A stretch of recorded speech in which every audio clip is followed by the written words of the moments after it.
The Sports Renegades podcast on SportstownChicago.com. He's limited to the American League teams, except there's a lot of American League teams that would love to have him. Or what about the Red Sox? They need a primary DH. Yeah. I think they're realizing like Schwarber would be that guy, except they don't really have the starting pitching to trade to the Cubs. No, they don't. I mean, Sale's not going anywhere, and David Price. You don't want that contract. And you don't want that contract. You don't want Rick Porcello's contract either. Well, and Rick Porcello has really been bad this year. And they don't really have the pitching prospects that you'd want for Kyle Schwarber. Right. So, I mean, and it becomes a pickle. And then you're also going to have to factor it in, do you have to potentially trade Javier Baez, maybe to try to finally get a pitcher? Because someone's going to have to go. Yeah, and you're kind of running. Is it going to be Schwarber? Is it going to be Javi Baez? Is it going to be somebody like Almora? I don't know. Ian Happ, Almora, and that's another thing. They need a center fielder, like someone that could potentially lead off. One of the guys I would have loved for them to get is Ender Inciarte. Right.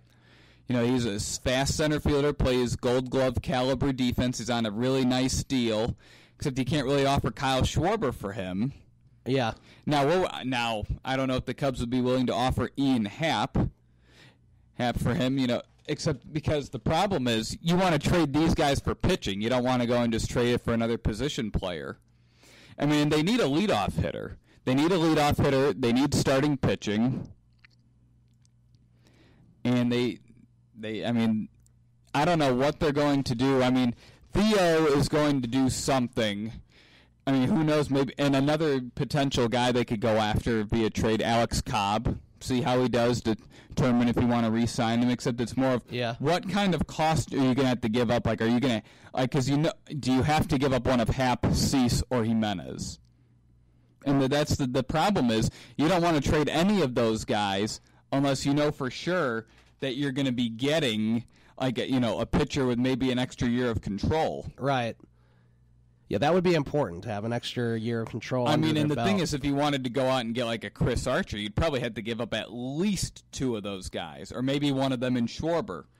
Yeah. Now, would you do that? Ian Happ and Kyle Schwarber, maybe Jaimier Candelario and another pitching prospect for Chris Archer?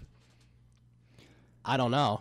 I guess the Nationals might have ruined this for everyone, where they'll be like, well, look what the Nationals just gave up to get Adam Eaton. Yeah. Exactly. Look what the Red Sox gave up to get Chris Sale. Right. It's starting to look like that. If you trade with the Rays, you might have to trade Kyle Schwarber, Ian Happ, Jaimier Candelario, or maybe instead of Ian Happ, you trade Dylan Cease, Jaimier Candelario, and maybe like another good pitching prospect like Dwayne Underwood. Yeah. It's really not that great of a situation they're trying to trade for guys, because if you remember a couple of years ago when they had their farm system was ranked as the best in baseball. Right. The reason it was ranked as the best is because they had all these top guys and now they're all performing at the big league level. Yeah. It wasn't like they had tremendous depth throughout the system. It was more of their top guys were elite and they all developed into really good players so far. Right, and now you're sort of in a situation where the team isn't performing as well as you would like, therefore some of these questions pop up, and that's the question. It's not good. That they need to ask. Yes, you want to be defending your title, except is it worth just going and trading a bunch of guys just to get like Marco Estrada and Alex Cobb type guys, and they'll probably leave as free agents at the end of the year? I mean, is that really something you want? I mean, would you rather them try to do something like that, and maybe miss the playoffs or maybe make it and then get knocked out early? And then those guys leave as a free agent. You've traded prospects for them, and then you're still at the same spot where you've got 3 free agent pitchers and then an aging John Lester. Yeah, that's certainly a problem. I would prefer that they did nothing and then just went and traded some good prospects to get pitching in the offseason. Or maybe try to get some sort of veteran on an expiring deal that you wouldn't have to give up too much to get. Right, and I mean, let's not forget the starting pitching can still turn it around. It can. I mean, there's plenty of time for Hendricks and Lester and Arrieta. Well, I mean, Hendricks at least those three to pitch better. Hendricks has been pretty good, and Lester has been good most of the time. I mean, especially at home. Arrieta's the one that needs to get better, and who knows? Maybe if this cut heals, he'll go back to pitching more like last year.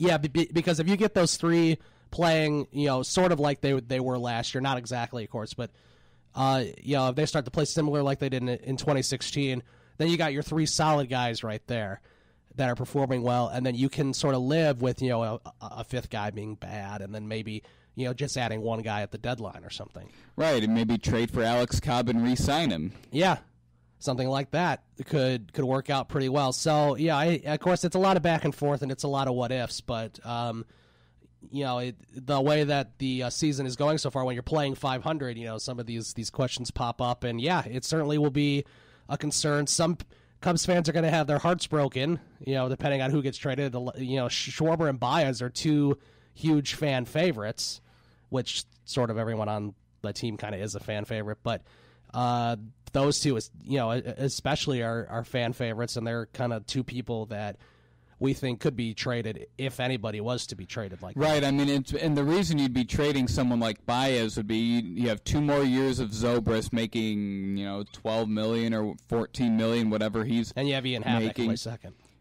Right. I mean, I'd prefer they traded Happ instead of Baez, except it really is what kind of value does I don't know. Guy Ian Happ looks pretty exciting. I think he does too.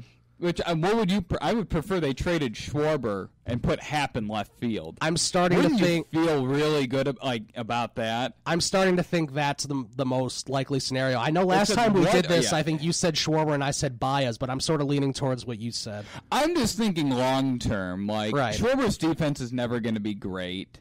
Not that it's a huge concern as it is. But, right, I mean, and the thing is, his bat has always been his style of play has always been meant for an American League club. You kind of have to bat 200, and when you're batting 170 something or 180 something, whatever it is now, it's not great. No, it's not. I mean, and it's really unfortunate that it's gotten to this, because if he was maybe hitting 250, he'd have more trade value. Oh, he'd have a lot more trade value. I was on the train of just kind of like, why don't we try Zobrist at leadoff?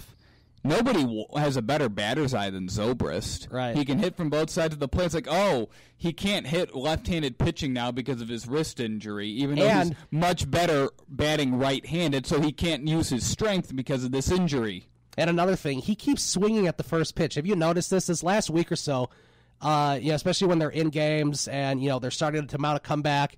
And here comes Zobrist, and he swings at the first pitch. Why isn't he working the count?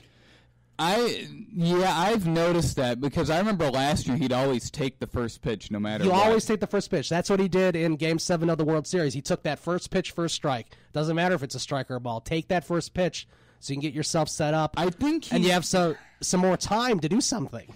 Yeah, I mean, I agree. I just think it's more of he's kind of in certain situations against certain relief pitchers late in the games, that first pitch might be the best pitch you have to hit. Right. I agree with that, especially if you're facing a guy like Andrew Miller or something. But, I mean, that's a good point. But it just seems like I think he did that just recently. He did that in the series against the Rockies. He kept swinging at the first pitch. It was just kind of annoying. We'll continue to talk about this and maybe some other things in baseball, too.